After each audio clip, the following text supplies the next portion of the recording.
नमस्कार दोस्तों, welcome back to my YouTube channel.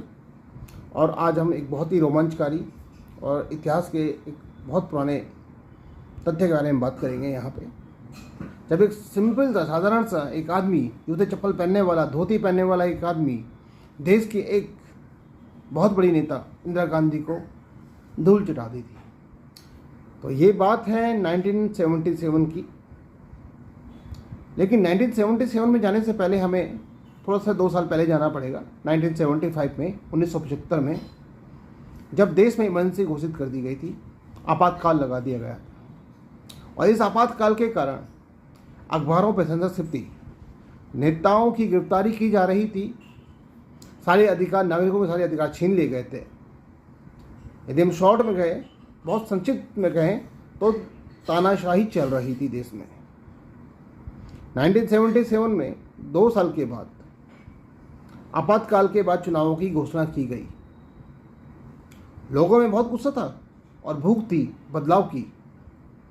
इसी समय एक साधारण से व्यक्ति, जूते चप्पल पहनने वाले, धोती पहनने वाले व्यक्ति ने इंदिरा गांधी को चुनौती दी। वो भी चुनौती उनके गढ़ में दी।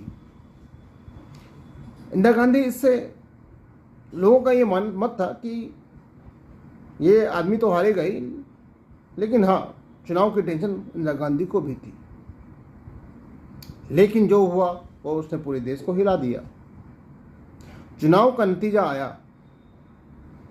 राजनारायण एक बहुत बड़ी जीत दर्ज की और इंदिरा गांधी को हरा दिया। यह जीत सिर्फ एक व्यक्ति की नहीं थी, यह जनता की जीत थी। ये जनता की आवाज़ की जीत थी, लोकतंत्र की जीत थी और शक्ति थी कि अहंकार की हार थी। अगर कहा जाए तो अहंकार की हार थी। इसके बाद क्या हुआ? इंदिरा गांधी की कांग्रेस को सत्ता से बाहर कर दिया, बाहर हो गई। मोरारजी देसाई के नेतृत्व में नई सरकार बनी। राजनारायण जैसे साधारण नेता को, जो कि बहुत ही साधारण व्यक्ति थे, हीरो बना दिया गया। देश का बनना भी था, नाजायज़ भी था। और एक नारा बहुत ही प्रचलित हुआ उस दौरान, और नारे का नाम था, नारे की लाइनें थी, इंदिरा हटाओ देश बचाओ। और एक नारा इतिहास बन गया। एक तानाशाही को ख़त्म किया इस नारे ने, और देश को एक नए लोकतंत्र की तरफ ले गया। इससे तात्पर्य, इससे सीख मिलती है हमें, राजनीति में कोई छोटा नहीं होता।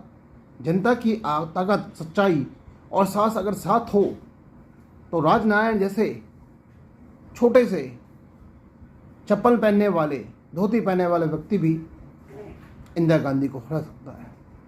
दोस्तों, धन्यवाद। जल्दी ही आपसे मुलाकात होगी दोबारा एक नए रोमांचक कहानी के साथ, रोमांचक इतिहास के बारे में।